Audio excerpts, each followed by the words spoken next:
Hi guys, I hope everyone is doing okay. As for me, I'm perfect. Okay, so welcome to my YouTube channel. My name is Ikhalanga Lenkosi, based in Bulawayo in Zimbabwe.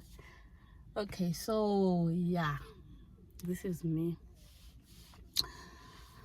So lamhla ngifuna ukuthi sikhulume until yakwazi ukuthi ngeke ngangena nje ku radio ngathi 1212 and kulamanye ama comments ekade siwathola, and even ku Facebook, as we all know ukuthi I am much known on Facebook than on TikTok.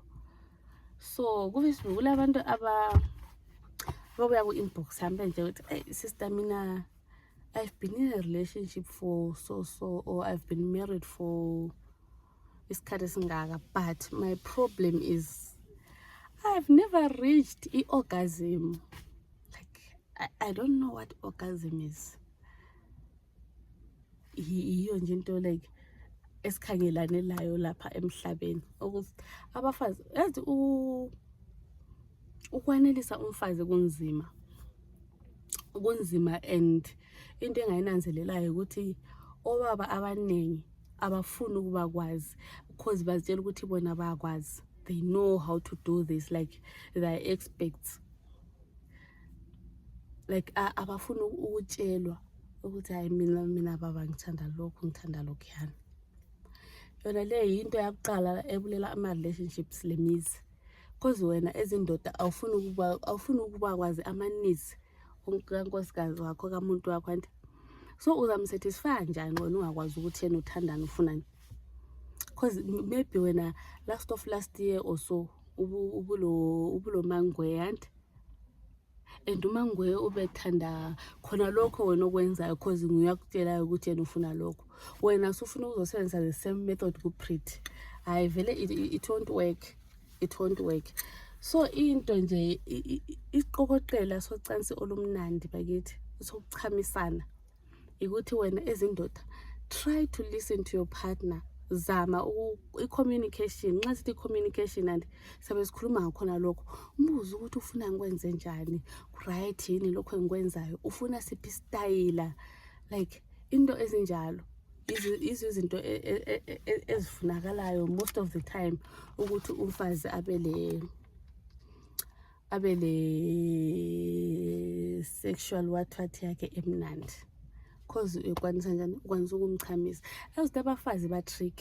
Umfazi uyakwanisa ukuthi especially kulabo baba abachayayo, obabiza izangqondo nje abangafuni ukuthi bona abangafuni ukutshelwa bona umuntu ofuna ukuyenza okhanda lakhe.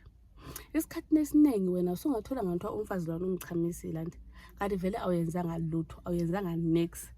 Ngenxa yokuthini uyesaba lo communicator lawe because wena you are violent. Uyinsimbi wena ungikhanda lemtsholo kwakhe. Vele umfazi kasoze wafa wachama. Wena uzabe uzitshela ukuthi uchamile anti kanti vele ayikho nje into enzakele lapha. Thina ezabafazi siyabulala ku-pretending. We pretend a lot ukuthi uyenze uqede uyehle phezu kwami kumbe uyenze noma yini yona leyo. So try by all means ungabi violent bakithi.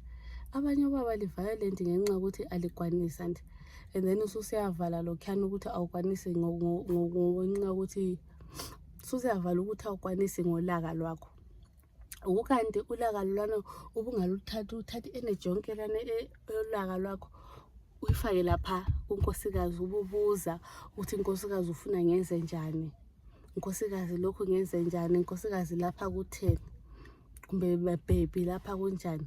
Anti nxa sise bedroom asisebenzisa unkosikazi labo myeni wami, hayi baby love sweet, ubhalo coconut ngeqololo leliyana. So yes, lokho zenethu ukuchamisa umfazi yona le communication yaqala communication. Okwesibili nje esikhathini esiningi anti focus on izinto ezenza umuntu wakho abe happy, izinto ezimenza afile like uyathandwa, izinto azithandayo yena. Wena njengomuntu wakhe uyazazi izinto azithandayo ukuthi ufunani, uthandani, and lelo langa wena nxa uzifila like ufuna ucansa nje, I don't think ukuthi nxa ungayenza zonke izinto zonezazithandayo, uncedise ekitchen, sometimes upheke lawe, ukuthini, umuntu angakucelanga nje abone ubuye uphethe noma yipizza noma yini, anything ayithandayo, uthi umuntu nalowo engakuncisha ucansi, uthi awuncisha yini ucansi, ngeke akuncisha ucansi because uyabona ukuthi uyamcabangela, awudingi ukuthi ukhunjuzwe every time ukuthi hayi ngikhona lami empilweni yakho. Ayibona into yangikhona.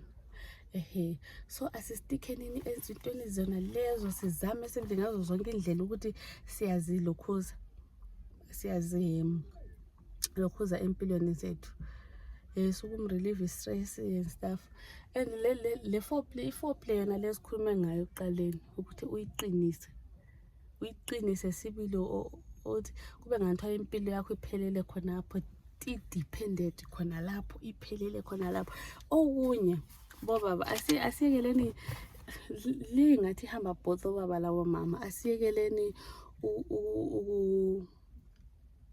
like ukuphathana kube phambi kwabantwana, like selithukana lena phambi kwabantwana, so sekukubi lawe njengobaba uzihenhle lawe njengobaba ukuthi umama kachingelwa phambi kwabantwana, like akubi lomsindo phambi kwabantwana, umuzi wakho ulida kahle ngenhlonipho. Nxa kuthi lama disagreements elilawo lihambe limelele ukuthi liye ekamelweni, lihlale phansi likhulume ngakho, kungabi lokuchayana and stuff.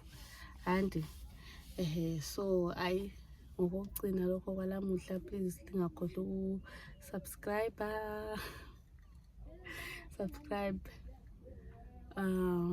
like, share and comment, and I look forward to your comments. I look forward to interacting with you, and thank you very much for being here. Thank you. Nom, nom, nom.